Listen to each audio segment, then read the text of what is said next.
Welcome to the Motivated Martial Arts Podcast. Your hosts, Jackson White and Gavin Cook, have been friends and Taekwondo training partners for over 40 years. This podcast will bring you a mixture of their life stories, martial arts, and business experiences to motivate you in life and throughout your martial arts journey. Adding in a mixture of inspiring interviews and some of the best traditional martial artists around today. So over to your hosts, the Motivated Martial Artists. Welcome to the Motivated Martial Artists Podcast with me, Gavin Cook. And me, Jackson White. And this evening we've got Emelia May joining us. So we bumped into Emelia at the Martial Arts Awards while she was receiving her award. Now, Emelia is into more of the complementary type, complementary medicine. Is that right, Emelia? Yeah, complementary therapy. Yeah, complementary therapy. She moved into the martial arts from there. So we're sort of keen to hear about Emelia's story this evening. Over to you, Jackson. Yeah, okay. Pleasure to meet you. So I always, yeah, good. It's good to get you on, and thank you for taking the time to do it. I know you've got a busy schedule with classes and whatnot, so I really appreciate it. So I'm gonna kick off with the first question, as I always tend to do, actually, to be fair. So can you just give us a little bit of your background, your upbringing, schooling, that type of thing, and where you're from, of course, and ultimately how you got into martial arts? Okay, so I grew up in a town called Keighley. Lived with my mum, dad, brother and sister. So sister just a year older than me, my brother 9 years younger. And I suppose growing up we were just your average family, nothing much to report. But I think probably some of where I come from was having a younger brother, him being 9 years younger and taking on kind of more of a mothering role, the one that looked after him and things. And really aware of the dimensions of relationships and how people interact and, kind of the dynamics of families. I went to a Catholic school, St. Anne's Primary. The head teacher was a nun. So it feels like a long time. That is weird, isn't it? Because I still feel 20, but clearly that doesn't happen now. Yeah, we all still feel 20, don't we? It's just the bones and everything else that starts letting us down. You ask Jackson, he'll tell you all about that. So kind of coming from a Catholic school and having a realization of, kind of the stuff that we're fed growing up, kind of depending on our environment, who we're around, our schooling, how schools interact with us. So really, really aware of that and the fear of going to the head teacher and, kind of the idea that people got caned and, being good because, you don't want to overstep those boundaries. And I think in a Catholic school, it was all kind of like, you have to be good because of Jesus and all that kind of stuff. And then went to, secondary school, which was also a Catholic school. And again, I loved school. I loved the socializing aspect of school. So I was lucky that I had good friends, but generally kind of one close friend and then a group of friends, but also watched, in secondary school, the dynamics of people there, the groups, the kind of who's going to be the hard person in the year. Dang, it's a brutal mentality, isn't it? I always remember going to my first school and I was just like shock and awe because there were bigger kids there. Everyone was in packs. It was daunting. So I can only imagine what it's like. Can you imagine what it's like going to school now? Oh gosh, I cried when I left primary school. I wanted to do primary school again. I didn't want to go into secondary school. I was like, no, can I just do that year again? And but then you meet friends and I suppose the dynamics of that. But I really remember this thing about, who's the hardest in the year, and I never had a fight. Up until this day, the only fight I've had has been in a ring. I've never had an actual fight, which is probably an odd thing as a martial, because generally it's come from a tough upbringing or, having to defend yourself. And I haven't, and partly because I was able to defend myself with words. So, when the girl in the school wanted to, have a fight, because I was quite chunky. I was a chunky teenager. I did the whole puppy fat thing and lost weight. I decided to exercise because I didn't want to eat less. I didn't want to diet. So I decided to exercise. So I went back after the school holidays, lost weight. And then, of course, you're a target then, aren't you? Oh, and I remember this girl wanting to have a fight with me, and my friend saying, "You really don't want to fight her, you know, she's and I never had a fight, but she said, you know, she's pretty tough." And then we're at a gala and she, you know, came up, "Come on then." And, you know, I remember I stood with all the friends, and, you know, and I just said, you know, why you stood with all your friends? I'm not, and never ever wanted to fight, and didn't like the look of girls fighting, you know, pulling hair. It was just like, it's vicious. I mean, some vicious women in them days. Not I mean, really. I wonder if that still happens. I know it happened at our secondary school. Everyone used to get in a big circle, didn't they? It used to be scrap, scrap, scrap, scrap, and everyone used to like love a good fight in the playground. And then by the time the teachers get there, there's a bit of blood on the floor in there, and then it's detention. And I remember, I've not told this story on the podcast. I'm not sure whether I should really, but I used to have a friend at school, a secondary school, called Simon Seed, his name was. And I did Taekwondo and he did judo. And we were friends. We used to, like, you know, hang around at school and stuff. And one day we decided that, you know, people kept asking, what's better, judo or Taekwondo? And we said, well, I suppose we need to settle this, don't we? We need to have a fight out after school to see who wins. And it was just bizarre. And we just met outside the school.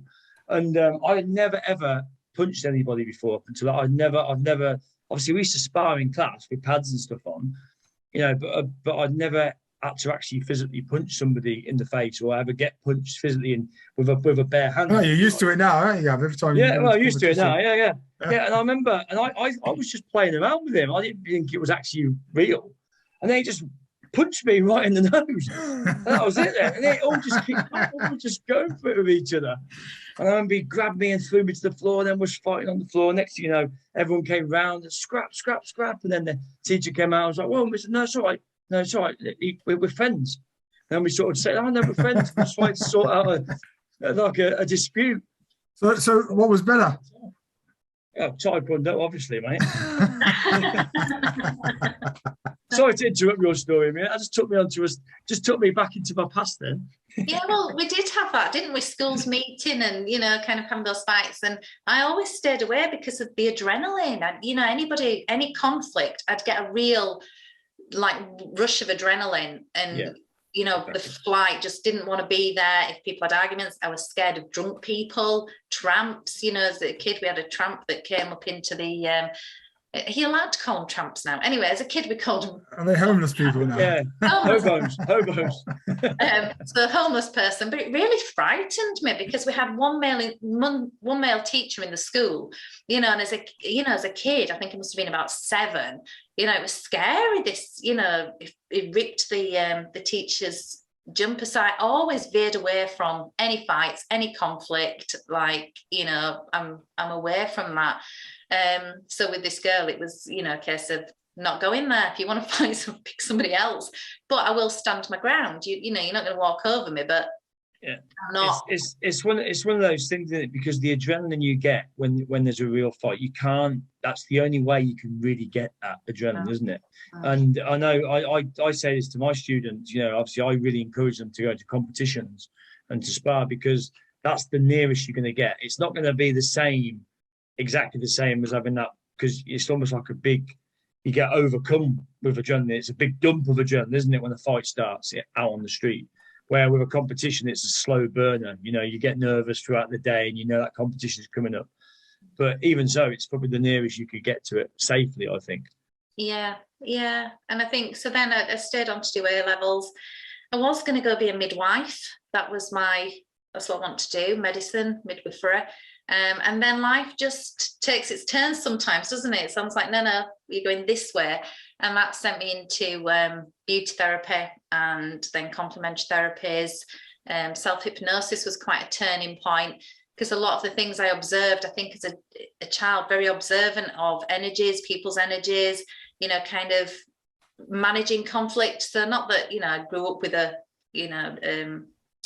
kind of family environment, but just I was really aware of people's triggers and how people go from being fine to firing up. And so then when I kind of went into the complementary therapy work and the healing work, you know, I didn't have the best relationship with my parents, and doing the healing work for that, realizing actually you can't just go, it's your fault, the healing is important. And then it was a friend of mine that had said, I do Taekwondo. And I think I was 18 at the time. And it was weird. It was like I didn't even know martial arts existed over here or something. It was a real kind of like, what? You do Taekwondo? In my head, I was like, I really want to do that. So signed up to do the class with now Master Chris Beanland at the time. Mr. Okay, yeah, Chris. So signed up to do those classes. I got to yellow belt. I can't remember now doing a grading or anything. It's strange. I think the nerves or something took over, but it's completely wiped from my memory. But I loved the classes. And then we'd gone one class and we sat round. So you got all the high grades to make a square. And I went in and he put me in with my friend that had suggested Taekwondo. And she just came at me. She was a green belt. She just came at me. And as a yellow belt, you've no skills, have you? Like yellow belt. Now, when I teach my students. You can't do a low block, can you, on a walking stance? A low block, rising block. Yeah. That's it. So I remember just like almost feeling like I was curling up, like I have no idea what to do with you. You're just, on top of me. And that was it. Never went back. That was okay. Yeah. Came away and just thought, I think it was embarrassment. I think I was embarrassed that I didn't have the skills to do anything, and that, everybody's watching, and because I don't like being watched. Performance anxiety has been a big thing. So I closed the door on that until I had my girls, and my youngest never interested in doing any after school clubs, nothing, brownies, everything, nothing. She just didn't want to do them. And she came home from school one day and she was like, Mum, I want to do Taekwondo. And I was like, oh, brilliant, good, thinking it wouldn't last. And then the next couple of weeks, she was like, right, so I need a door book and I need a license, and we've got grading on this day. And so, sort of went into school and, kind of did all that. And it was, Mr. Beanland. And he was like, are you coming back? And I was like, no. So how long ago was the gap from being 18 to your starting? I was 30 when I actually decided. And it was because my daughter, so I didn't join at that point. And then my daughter went and they moved out of the after school club into a club in the evening. And she wanted to stop because her best friend had stopped. There were two girls. It was boy heavy. She decided, I'm not really bothered about, the whole competition bit with boys. Yeah. I enjoyed it with my friend. So I said, I'll join in. But I've been diagnosed with diabetes, type 1 diabetes. And when I was diagnosed with that, life got quite scary because I had to take insulin and I didn't know what my blood sugars were going to do. Exercise would affect it. It was a kind of me pushing myself to face that fear of exercising, managing blood sugars, and also trying to keep my daughter in there. Of which, like one day we pulled up and she burst into tears and she's like, Mum, I really don't want to do it anymore. I know you want to do it, but, that's it. And she was nearly red belt. And I decided, you've given it enough of a go. Because I think as a parent, you have to judge those wobbles. They all have wobbles. Yeah. Instructor, I think don't give up because it's going to push you past those. So I think, you have to gauge as a parent, when do you say, okay, when have they given it enough of a go? And I just thought, you've given it enough of a go now. And I'd never realised you felt so strongly. It was the first time she'd kind of, she was like, do I have to? And I was like, yeah, come on, let's see. And then I was like, right, fine. But can I keep going? Because I really enjoy you're kind. You know why? I said to my daughters, as soon as they could walk, they were doing Taekwondo. So at the age of 4, before they went to school. And they after when they got to about 5, they're like, we don't like it. Granddad's mean to us. And I'm like, well, listen, at the end of the day, you're going to go. Yeah. What happens if you don't go to school? Well, we get into trouble, Dad. I said, well, if you don't go to Taekwondo, Granddad will get you into trouble. Who's my instructor and their instructor. And I said, when you're 16, you can give up. Yeah. And then when my middle one was 16, I said to her just before her birthday, I said, not long now, and you can quit Taekwondo, can't you? She's like, what do you mean? It's what we do. It's our family thing. I'm not quitting now. And for years, they hated it. And they hated it. I just said, well, you just got to go. If you don't turn up, if you can turn up in your body, if you don't turn up in mine, at least you're doing something. And they did. And now they're still doing it now. And they're 20 and 18. Yeah. Yeah. So I think, it's kind of, as a parent, kind of gauging that. Yeah. that reaction. But I knew, you know, for Katie that she'd done it, and I knew that, you know, by red belt she'd got a lot of skills. I would have liked her to carry on, but again, you know, you have to make a decision, don't you? Yeah, no, definitely. Yeah, it depends how stubborn they are as well. Some kids just go with it, and then some kids really dig their heels in. It becomes a challenge then, doesn't it? Every time you go, and it's like, do I really want to go for a fight every week? Yeah, I leave the door. Yeah, exactly. Yeah, and it's got to be their passion as well, hasn't it? It's got to, you know. So I managed to do it with swimming lessons. You know, like, you've got to be able to swim. You've got to be able to swim with your pajamas on. And then Taekwondo, you know, kind of, yeah, you've got to this point. But, you know, both my girls, very headstrong, very kind of like, they know what they want, what they don't want. And so at that point, there wasn't so much maneuverability. I think it'd come to its, you know, its close. But yeah, so then I continued. And really interestingly, coming from a complementary therapy background and meridians and chakras, I could really feel what it does to the energetic system. So, you know, the confidence, the growth that you get, that we see as martial artists, you can see, you know, who you were at the beginning of your journey and who you are as you progress, you know. So the white belt me would have never been talking to you on a podcast. Never. It'd just been like, oh no, I can't. Don't look at me. Don't, you know, just. Well, don't worry. We're only using the audio tonight, so you'll be fine. But just even the speaking, you know, the confidence to do that has come from that journey. So I can see when I'm teaching that actually the internal strength is one of the few arts where, in order to progress, you've got to get out of your comfort zone.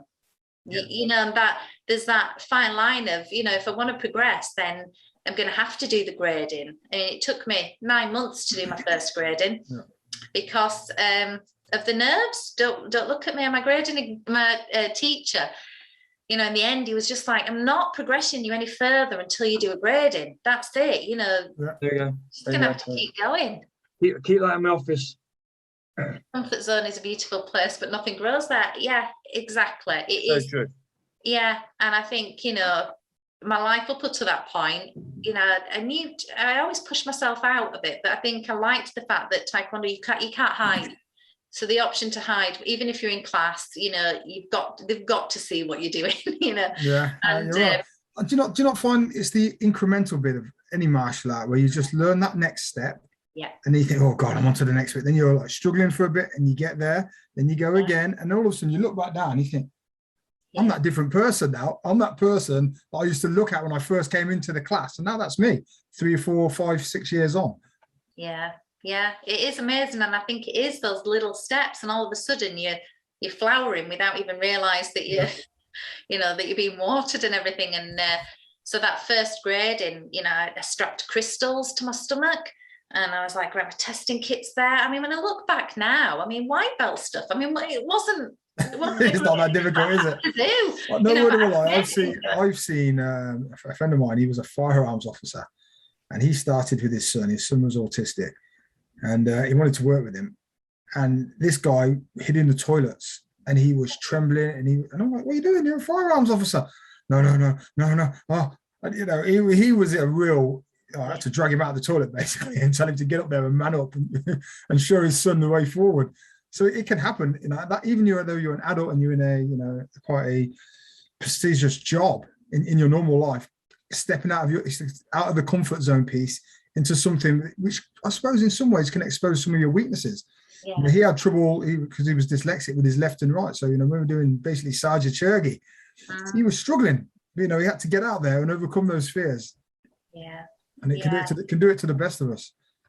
Yeah. So I think definitely being diabetic, the idea of, you know, if I fainted when I was out on the floor, anything where somebody else might have to deal with me, you know, was quite scary. But, you know, having done that and then that journey, you know, seeing, oh, I could do it, you know, and then it's the next bit and the next bit. So I suppose, you know, the passion for teaching now is that.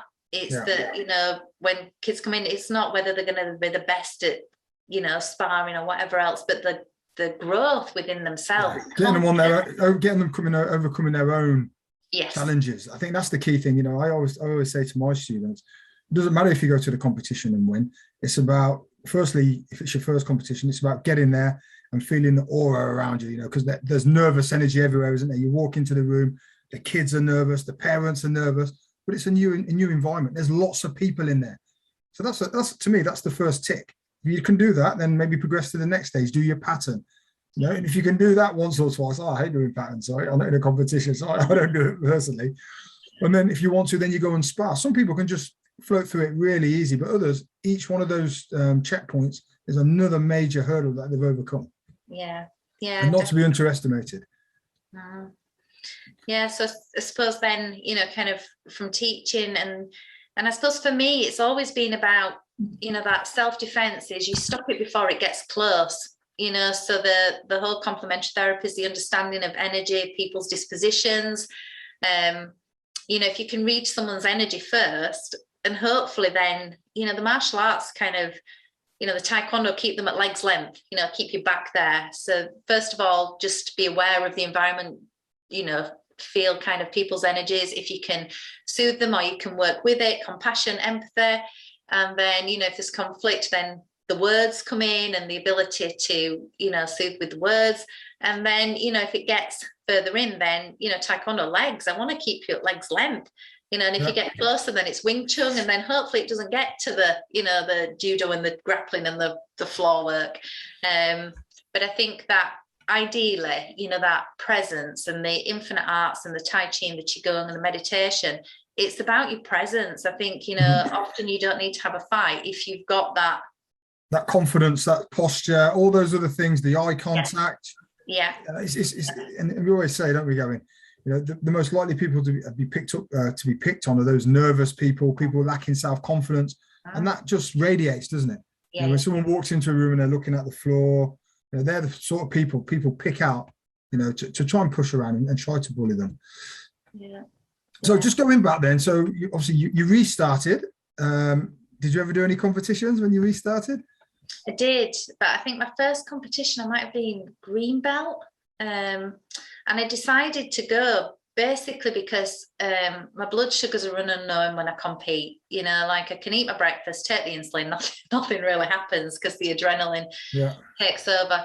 But I wanted to tick that box. I wanted to go have the experience, and I decided in my head it was just about having the experience. Just go, see what it's about, you know, and it came away. I mean, the thing is, the competition I had, it wasn't like huge divisions. I think I had maybe 2 fights or something like that, you know, but got a medal. And I remember the medal being for bravery.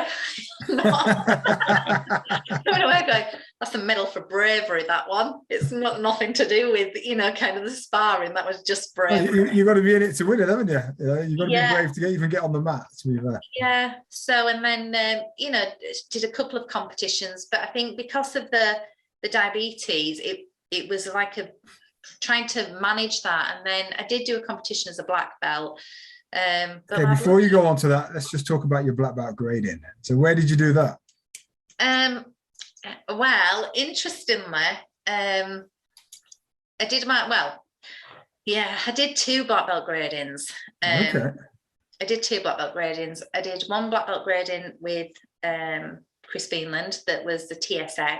So they were the TAGB. They left the TAGB, they became the TSX. So I did 1 there, but I also trained, because I cross-trained. I trained with Chris Beanland and I trained with Mr. Downing. So I mainly trained with Mr. Downing, did some classes with Chris. So I really wanted to do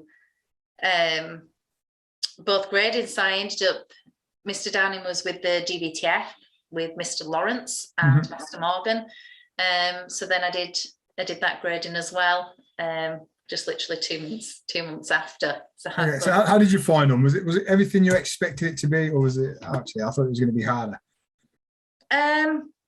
I think because of my disposition, I don't ever go into anything if I think I'm going to, do you know, like I will train and make sure that I know everything.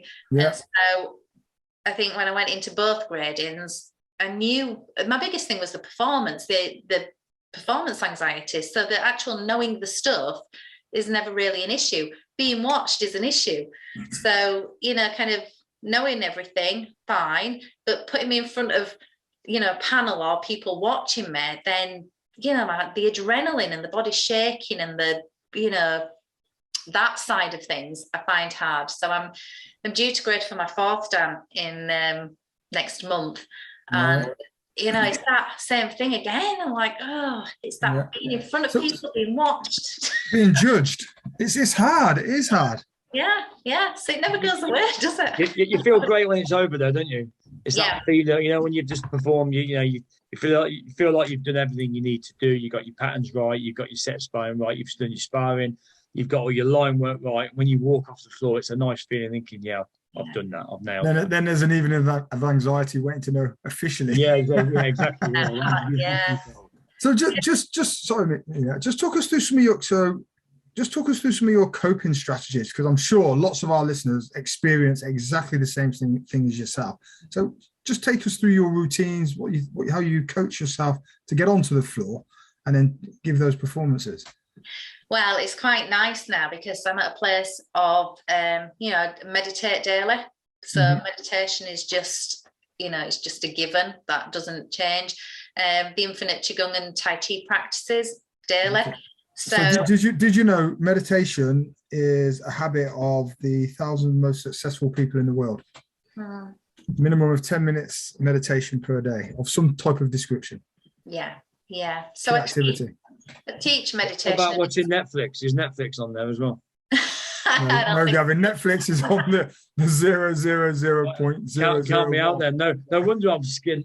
I think a lot of people struggle to meditate because it takes energy to meditate. People think just being still, but actually there's much more to it. And so I've probably got about 10 years or more of teaching guided visualizations. I teach an insights and meditation, which is like the Tao wisdom and understanding.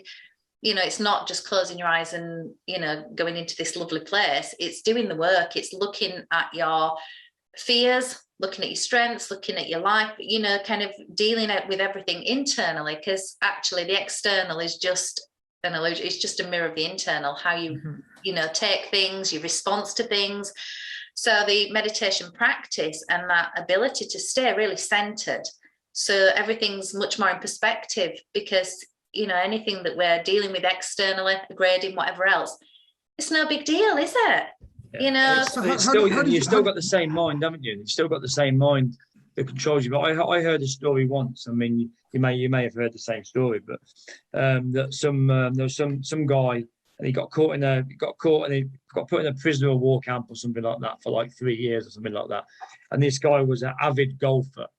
And in his mind, just to get through the time, just to get through the solitary confinement, he built a golf course in his head and played around the golf in his mind over and over and over again. And when he finally got out of the prison camp, he went and played this game of golf, and he was better, by far than when he even went in, almost like, because it's you're going through it mentally over and over again. And there's a lot of high-level athletes, aren't there? Especially the Russians, and are massive into their visualization, really doing less stuff physically and doing more mental stuff. Because the body doesn't know the difference between our imagining it and our experiencing it. So anything that we train or we visualize, we're having, so if you close your eyes and you think of the sunshine, you can feel it. The whole body responds to that feeling. The cells relax, so it's really powerful what we're visualizing. And we're using the mind all the time, but unfortunately, we misuse the mind. So, we're often role playing something before we actually do it. So we waste energy. And then so the mind it's a programming machine. It's functional. So we call it the monkey mind, but actually I think we've just given it the wrong job. So we expect the mind to be a crystal ball, the predictor. So, when something's happening in our lives and we ask the mind, what should I do about it? Who are we talking to? This internal dialogue, actually the heart center, the intuition, the feeling will give you the accurate guidance. The mind is like, who do I talk to? As in like, where's the number? What do I Google? So I often say that, if we don't get in our car and say, right, where am I going? We don't ask the car where we're going, or the phone, who we're ringing. Pick up my phone, who are we ringing? And that's what we do with our mind. Like, we ask the mind, okay, what should I do about this? The mind doesn't have a clue. It's the feeling that says, it's a feeling to ring somebody, or a feeling to go to that shop, and it's the feeling that's the guidance, but the car will take us there, or the phone will make that number. So, I think within the martial arts, you know, there's the internal work, understanding the mindset, our programming, our response to things, because half the conflict is because you've responded to your own thought. You can't say that to me, and therefore, you know, the ego comes out. So, you know, the practice is understanding how we actually function, as energetic beings, our dispositions. So, you know, now when I approach gradings or classes or other things, it's from a different perspective. And I think, you know, the nerves come when we're concentrating on ourselves. So I've got one of my second dans that's, you know, like learning to teach and, you know, stood at the front, and he was doing the line work. And I had this epiphany, because obviously he was really nervous, and I could see, oh, when I was there, the nerves came because I was thinking, okay, so you need to walk forwards and backwards. You need this line work. Oh, am I speaking loud enough? Am I going fast? Am I going slow? You really self-orient. What am I going to do next? What am I going to do next? Reason, yeah. How long have we got? What do we do with it? Yeah. And then you transit to the point where you're looking at them. So it's all about them, your stance, your hand on your belt. What, you know, are you getting this? Do you understand this? Am I going at your pace and your pace? Can I meet your needs and your needs? And then the anxiety goes, because our anxiousness is when we're trying to be something. So we get anxious when we're trying to be something that we don't think we are, or we're trying to be something else. So I really understand now that anxiety is, you know, self-orientated. It's about an idea of self. And when we move it about not being about us and it being about, you know, something bigger than us, then that anxiety goes down. That's all part of I was reading a really interesting book, listening to a really good audiobook, Gravitas. Right. And basically being able to be, you know, when you see someone go into a room and they can present really well, and they've got this aura about them of confidence and self-belief and being, basically, and that's, you know, basically gravitas, because they're not focusing on their own worries and concerns. They're projecting their positiveness out through whatever subject they're talking about, or how they're trying to talk to somebody, or put something across. And yeah, similar sort of thing. Yeah, because I think, you know, we probably couldn't comprehend it as children, or, you know, even young adults. But actually, we're here to find what it is, our gift to share. That's it. So it doesn't really matter the job title or anything else. It's whatever allows you to be your authentic self. Yeah. So, you know, we get caught up in, you know, well, the line that we get told, you know, you do your GCSEs, you do your A-levels, you go to university, you get a nice house, you get a wife or a husband. Get a good job. You get a good job. You know, you have a nice car, you live in this house, happily ever after. But where's the growth and the expansion? Yeah. You know, in that. It's a trap. It's a life trap, isn't it? We don't subscribe to that, do we, Gavin? Yeah, not at all. Not at all. And then you live your lives trying to fit into that box of what it should be like. What it should be instead of what you are. Yeah. So I think the whole kind of, you know, finding out who am I, and using different experiences, different job roles, different, you know, whatever happens to us in our lives as a way of our becoming, or finding out more about ourselves. Yeah, an office job doesn't suit me. Not, oh my God, why can't I just sit in an office all day? You know, that's the disposition. Yeah. Instead of going, oh, office job, not for me. Let's try something outdoors. You know, so our take on life is very, you know, it stays small, doesn't it? And we're often of the avoidance of uncomfortable situations, or avoidance of repeating experiences. And actually, if we could see that whatever we're experiencing is helping us to get to know ourselves better, and the more we know ourselves, the more we've got to share, because the better you know yourself, the better you know what your strengths are, and how you can, you know, use those strengths for the greater good, for helping other people. But we get bogged down in our titles and how much money we earn and what car. Oh, I totally agree. Yeah. So yeah. So how did you first get into your meditation then? From the days of complementary therapy is when we did the self-hypnosis course, and then I decided, let's, you know, kind of look at this and was that, sorry to interrupt, Amelia, was that with a cassette tape? Was that, I remember taking the cassette tape home of you had the same tape, I think, Jackson, didn't you? We got it from squad training, and it was a self-hypnosis tape. Right. I used to lie on my bed every night. I used to get to watch look at a little spot on the ceiling, and then try and go to a happy place and all that sort of stuff? No, it was when I finished the beauty therapy BTEC and went on to do the HND, and a lady called Vicky White, that was a Reiki master, psychotherapist, counsellor, she came in to teach this section, and she took us into self-hypnosis. She kind of, you know, took us to relax down. And I remember panicking, thinking, where am I going? I could feel that I was completely relaxed and like weightless.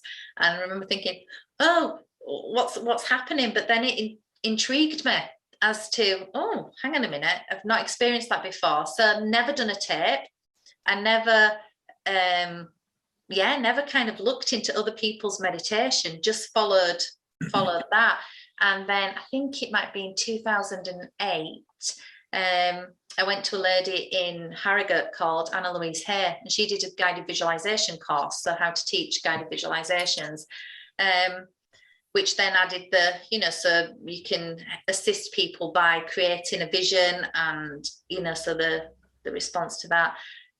So it all worked in, because obviously after I did the complementary therapies, I worked as a therapist. So I would do aromatherapy, massage therapy, Reiki healing, you know, I looked at colour therapy. I did an advanced colour therapist and crystal healing course, feng shui, numerology, you know, so when the kids were little, I was there looking at how energy moves, how it works, how we interact, how can I sense these things, you know, so looking at my own psychic abilities, if you like, or intuition of working with people and having a sense. Do you find some people are more perceptive than others? It depends how open you are to the idea of energy. So everybody can sense energy. It's, you know, whether the mind has a judgment of that and how open you are to feeling it, and, you know, what your experiences have been. But for me, it's, you know, I realise now that from being little, I've always had that heightened level of sensitivity, and, you know, that's what pushed me away from conflict. It's like, why would you be there? That's, you know, that's heavy energy, you know, when you can sense that, you know, clashing, it's not, you know, it's not great. So can you give us an example then where you've come up against, I suppose, a skeptic, and then you've managed to work with them, and actually now they're I suppose they're more aligned with themselves, certainly in their life.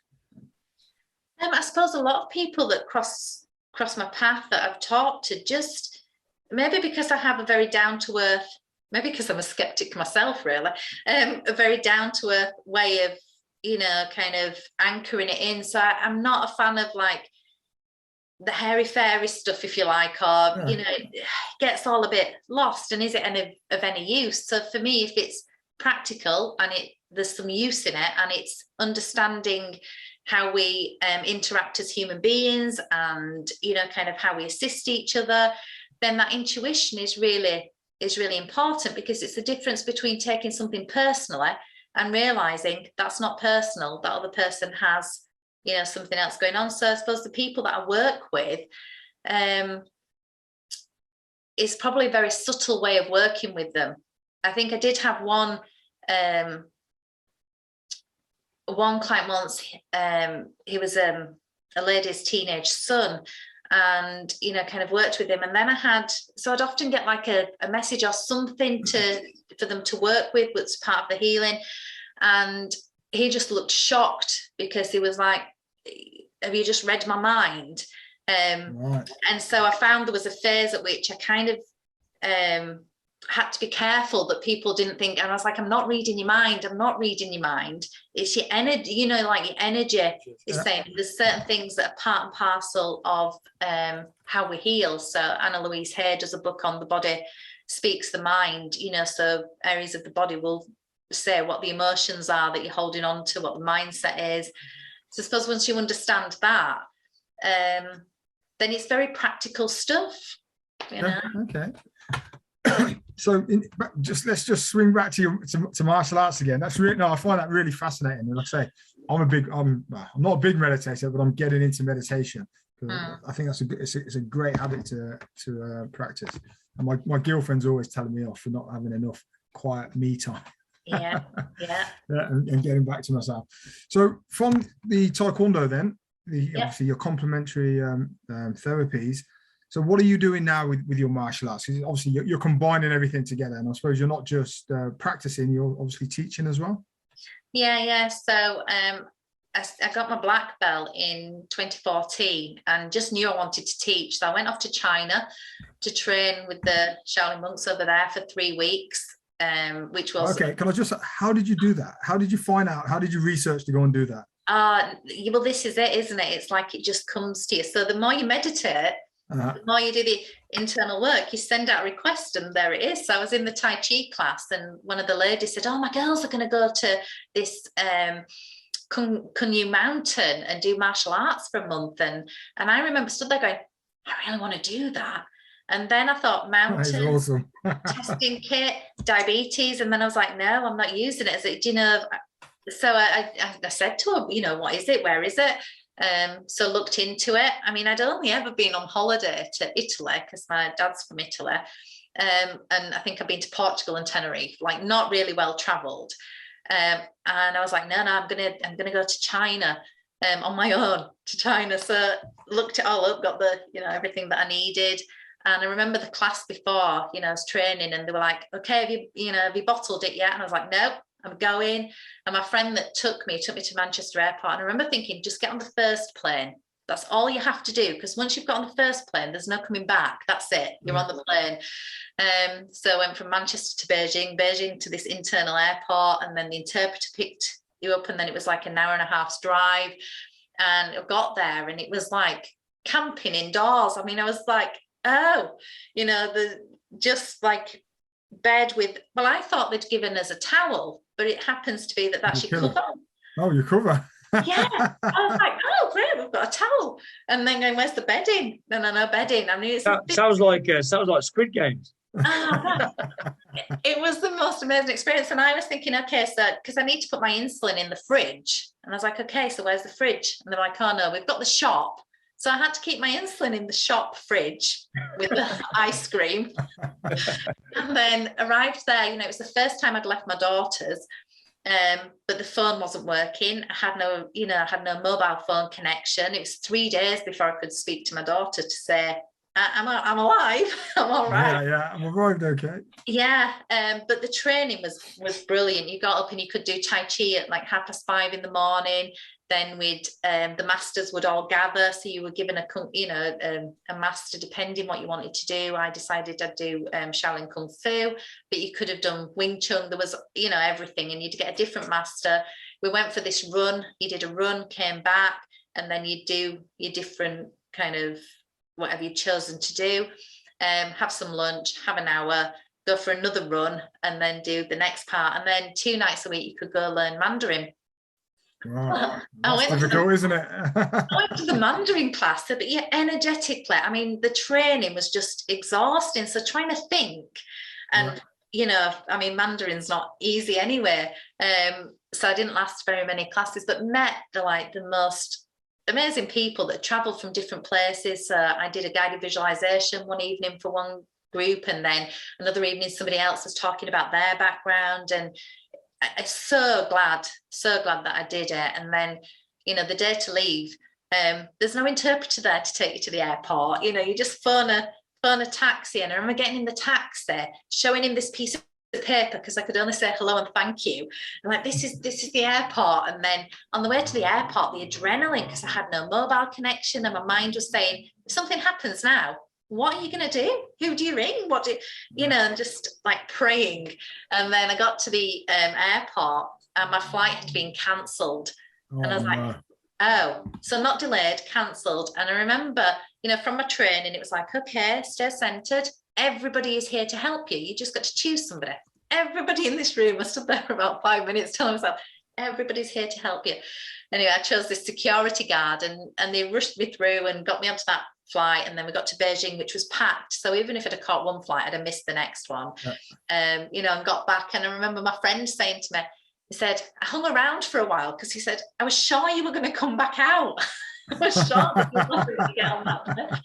But it's that journey, isn't it, that if we're prepared to take ourselves out of our comfort zone, to just dare to do something, you know, that isn't who we believe we are, that we don't get stuck in our own box, you know. So then it prepared me then to come back and teach. I opened a club, you know, because I wanted to share maybe that confidence and the ability to face these things, you know, with my students. And I think once you're in the right place, the students come, don't they? You know, you do the leaflet drop and everything else. But I was very lucky that, you know, I found myself quite quickly with a nice, you know, group of students. And then it's another journey, isn't it, of learning to teach. And learning to teach. I remember Gavin, when because we separated from Taekwondo for a few years.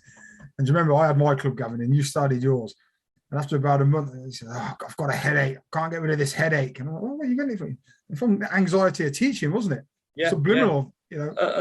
When I think back, it was weird because, you know, obviously I've done Taekwondo most of my life. Obviously, I had sort of 10 years out, as you know, as Jackson did, well, longer than 10 years.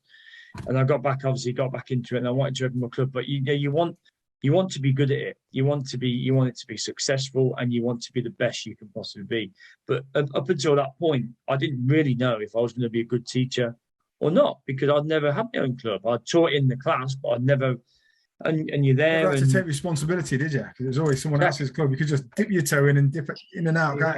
Exactly. And you know, I had a full-time job as well at the time, so this was a part-time thing. So I was busy all the time. I got a couple of children as well. We were very young, so you know, I was just busy doing it. And I remember getting twitches all over my body, and I was getting this weird. And I remember going to the doctors and he's saying, it's just anxiety. You know, it's just your way of coping, really.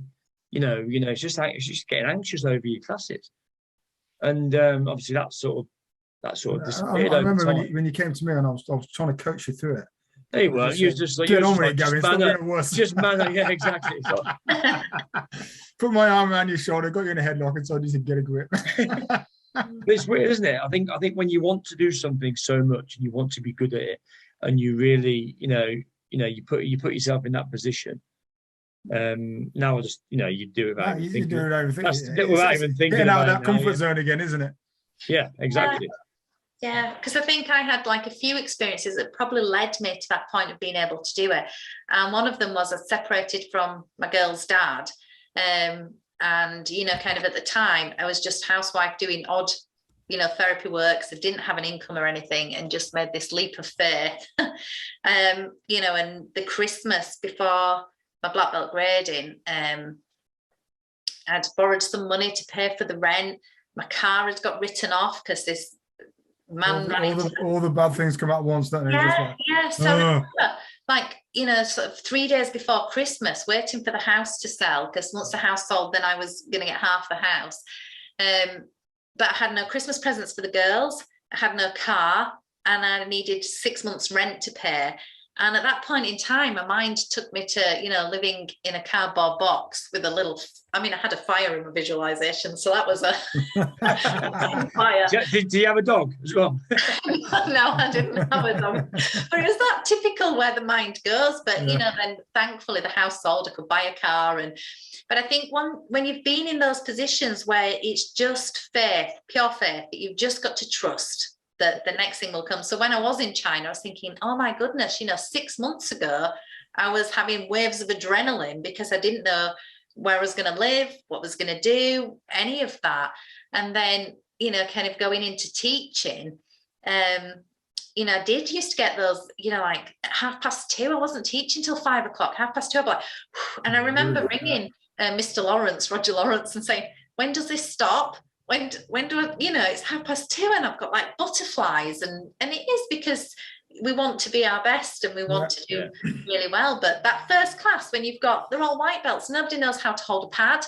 They don't know how to stand. They've got, they haven't got the higher grades. Like now they come in and there's black belts or there's higher grades that's showing them what to do. So new people come in and they've got, you're not having to got those people to visualize, haven't they? Rather than you, when you start a class from scratch, it's you, it's on you, you are everything.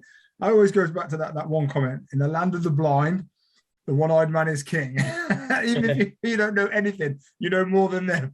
So I remember saying, this is how we hold a pad. It took forever. That first class, I used to come out and go, oh, you're rubbish. What are you doing? Why are you doing this? You're just rubbish at this. I suppose that's the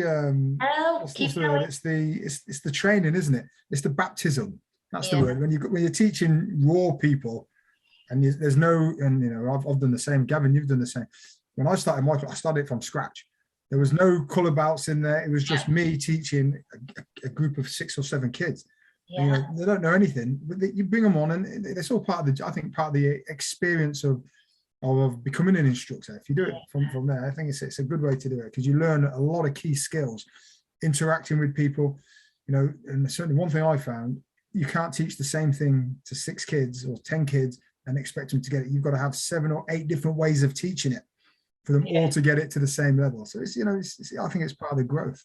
Yeah, because you know, I remember one student come in, and you know, you do say the same thing in different ways to give them visuals. And one student said, "Is that clockwise or anti-clockwise?" And I remember thinking, "I don't do anti-clockwise." I'm like, where am I looking? Where's the clock? Yeah.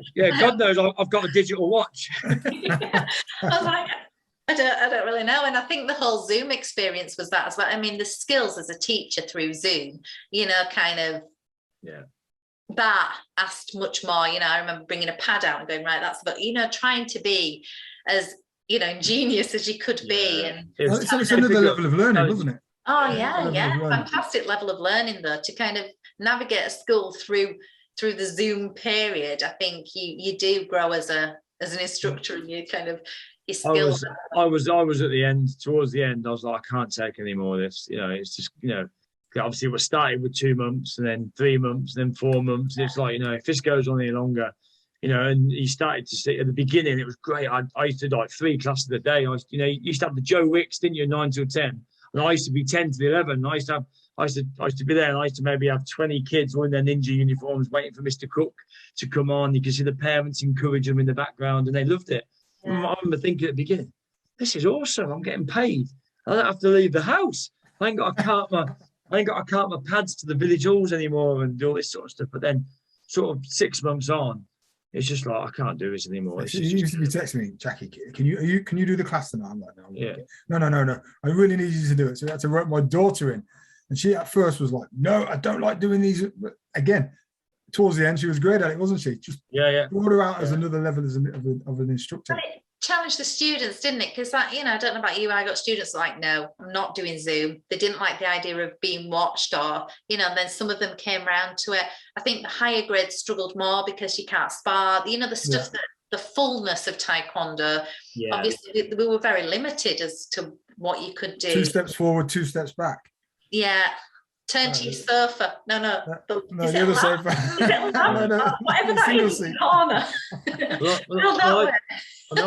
I found coming back to it, even now though, that a lot of my students are so still out of their sparring. It's really hard to get them back to physically sparring. Oh, can we just do patterns tonight? You know, but I'm not. No, I said we're getting back to sparring. We've got to get back to it at some point, because I love sparring, and that's the only reason I've kept in this sport all these years, because of the sparring element. I couldn't just be a pattern person. See, I love the patterns. I love that. I do like the sparring, but not when I'm being watched and competed. But I do enjoy that. And my students actually have wanted to spar. They've come back and, can we spar? Can we do this? Can we do that?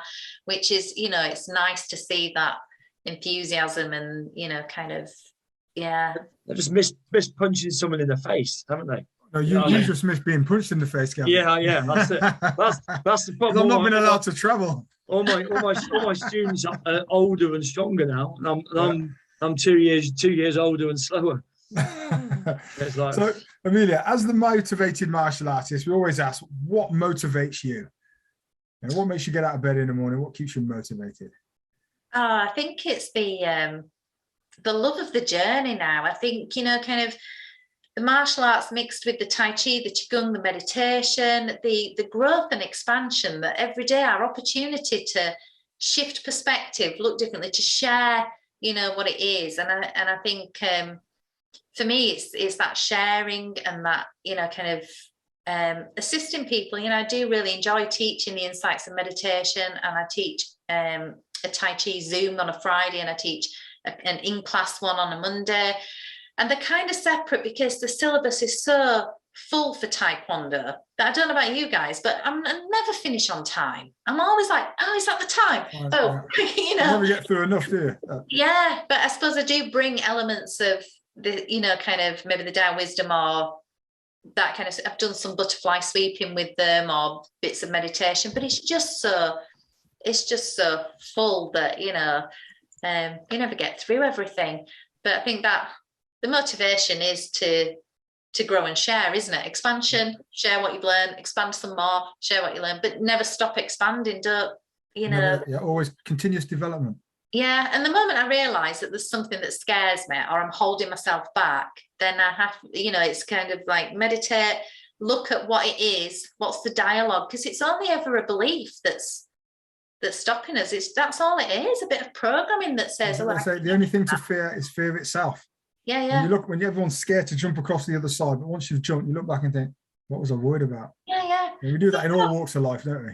Yeah, we have our rational fears, but then there's a lot of stuff that we don't do, or kind of we look to other people to support and encourage us, but actually is our own dialogue, our own inner dialogue, is it supportive and encouraging? Do we do that for ourselves? Because when I listen to people and people say, oh, I'm a bit thick or this or that, and you just think you've got to be your own best friend. That's ideally you want to be the person batting for you, and then be human. Just, it doesn't matter, does it? I spent too many years trying to be perfect, and it just causes anxiety. Yeah. Whereas now I just think, just be me, and that's good enough. It's good enough for me. So, share what I know. If people like it, they like it. If they don't, they don't. But, And just out of it, how many people have you found that don't like it? Well, they don't tell me if they don't. Yeah, but exactly, they don't tell you. No one comes up to you and goes, do you know what? You're absolutely rubbish. Do they? Yeah. They just disappear. They just disappear off Facebook. Don't they? That's what happens now. They disappear off your friends list on Facebook. Good. That's a good thing, because they're probably not your friend anyway. Yeah, exactly. And I suppose it's our job whether we engage with that or not, isn't it? Do you know what I mean? Yeah. I'll get a sense of who gets it, who doesn't get it, and some of the stuff, the chakras, when I talk about that, I can feel for some people it's butterfly sweeping. But I get it. So, That's the main thing, yeah. Good. Okay, Emelia, so we're just getting towards the end of the interview now.